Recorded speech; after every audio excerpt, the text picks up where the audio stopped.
மாமுதல் தடிந்து தன் மல்குகிரி யூடு போய் வலிய தானவர் மார்பிடம் வழிகண்டு கமல பவனத் தனை சிறையிட்டு மகவான் தனை சிறை விடுத்து ஓம விருடித் தலைவர் ஆசி பெற்று உயர்வானில் உம்பர் சொற்றுதி பெற்றுநா உடைய கீரன் தனது பாடல் பெற்றுலகு தனில் ஒப்பில் புகழ் பெற்ற வைவேல் சோம கலச பிரபாலங்கார தர ஜடா சூடி காலாந்த காலர் துங்க ரக்ஷக கத்ரோண கட்க குலிசஞ்சூல துரக கேசர மாம்பர சேம வடவாம்புயாபரண சங்காபரண திகம்பர திரையம்பக மகா தேவ நந்தன கஜானன சகோதர குகன் செம்பொற்றிருக்கை வேல். இந்த பாட்டில் என்ன சொல்றாங்க அப்படின்னு பார்த்தீங்கன்னா, போன பாட்டில் நம்ம விஷ்ணு பெருமான் எப்படியெல்லாம் இருக்காரு, விஷ்ணு பெருமாள் அதாவது அவர் எப்படிலாம் இருக்காருன்னு பார்த்தோம். இந்த பாட்டில் நம்ம மாமா அத்தையை பற்றி பேசியாச்சு. இப்போ தாய் தகப்பன் பற்றி பேசணும் இல்லைங்களா. முருகனோட தாய் தகப்பன் தந்தை யாரு, நம்மளுடைய சிவபெருமான். சிவபெருமான் நிறைய பேர் அருட்பெரும் ஜோதி ஆண்டவர் அப்படின்னு சொல்றாங்க. அவர் தலையில பார்த்தீங்கன்னா இந்த பிறை சூடி இருப்பாராம். அந்த பிறை கிண்ணம் மாதிரி அழகா இருக்கு அப்படின்னு சொல்றாங்க. அவர் பார்த்தீங்கன்னா இமயவானுடைய மகளை திருமணம் செஞ்சிருக்காரு அப்படின்னு சொல்றாங்க. அவர் பார்த்தீங்கன்னா இந்த பல அசுரர்களுக்கு வரமும் கொடுத்திருக்காரு, காப்பாத்தியும் இருக்காரு. ரொம்ப ஆடும்போது அவங்கள வதமும் செய்திருக்கார் அப்படின்னு சொல்றாங்க. தூய்மையின் உச்சம் நம்மளுடைய சிவபெருமான் அப்படின்னு சொல்றாங்க. அவர் வாள் வஜ்ராயுதம் சூலம் இதையெல்லாம் வச்சிருப்பாரு, தரித்திருப்பார் அப்படின்னு சொல்றாங்க.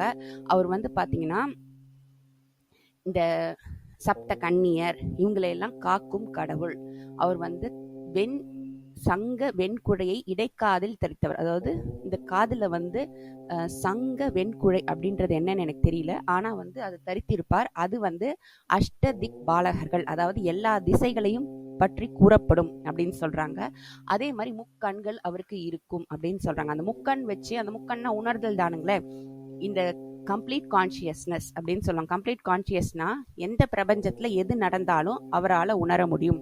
இந்த இடத்துல இங்க புல் அசையுது, இந்த இடத்துல காத்தடிக்குது, இந்த இடத்துல மனம் வருது அப்படின்ற எல்லா விஷயமும் ஏக இறைவனான சிவபெருமானுக்கு தெரியும் அப்படின்னு சொல்றாங்க.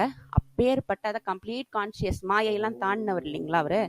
அந்த மாதிரி கம்ப்ளீட் கான்சியஸ் கொண்ட சிவபெருமானுடைய மகன் நம்மளுடைய முருகப்பெருமான் அப்படின்னு சொல்றாங்க. அடுத்தது அவருடைய சகோதரன் யாரு, பிள்ளையார். அவர் எப்பயுமே அழகுதான்.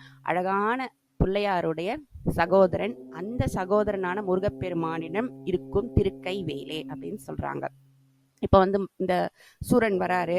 சூரன் என்ன பண்றாருன்னு பாத்தீங்கன்னா, அப்படியே பெரிய மலையில மாதிரி ஒரு மாயா மாதிரி கிரியேட் பண்ணி அந்த மலைகளுக்கு நடுவுல ஒரு மரமா நின்னுட்டாரு. சரிங்களா. அந்த அந்த மலையில லட்சோப கோடி மரம் இருக்கு. அந்த மரத்துல இந்த சூரன் எந்த மரம்னு கண்டுபிடிச்சு அவரை என்னன்னா கொல்லாம வதம் செய்து அவரை தன் கூடையே வச்சுக்கிட்டாரு. மயிலா மாத்தி சேவலா மாத்தி தன் கூடையே வச்சுக்கிட்டாரு நம்மளுடைய முருகன்.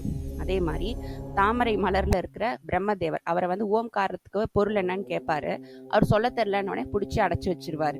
அதே மாதிரி இந்திரனை என்ன பண்றாரு, இந்திரனை அந்த சூரன் கிட்ட இருந்து காப்பாத்தி சிறையிலேருந்து மீட்டவரும் நம்ம முருகன் தான்.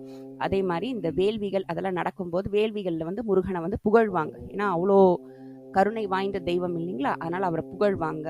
இந்த முனிவர்கள் வானவர்கள் தானவர்கள் முனிவர்கள் எல்லாம் சாமியை போற்றி புகழ்வார்கள். அந்த புகழ்ல சாமி ரொம்ப பிடிக்கும் அப்படின்னு இந்த பாட்டுல சொல்றாங்க. அது மட்டும் இல்லாம நாவன்மை கொண்ட நக்கீரர் என்ன பண்ணுவாரு, சிவனையே கும்பிட்டுக்கிட்டு இருப்பார். ரெண்டாவது முருகனோட குளத்துல சிவனுக்கு பூ எடுத்துட்டு போவார். ஆனா முருகனுக்காக ஒரு பாட்டு பாட மாட்டார். என்ன பண்ணிடுவார், முருகன் என்ன பண்ணுவார், அவர் தூக்கி கொண்டு போய் ஒரு குகையில அடைச்சு வச்சிருவாரு. அதுக்கப்புறம் தான் நாம கூட பார்ப்போம் நக்கீரர் பாட்டு எழுதிப்பார் முருகன். அப்பேற்பட்ட முருகன், அப்பேற்பட்ட வள்ளலாகிய முருகன், வல்லமையுடைய முருகன், அவரும் வேலும் வேறு வேறு அல்ல, வேலும் முருகனும் ஒண்ணு அப்படின்றத இந்த பாட்டுல சொல்லியிருப்பாங்க. மிக்க நன்றி.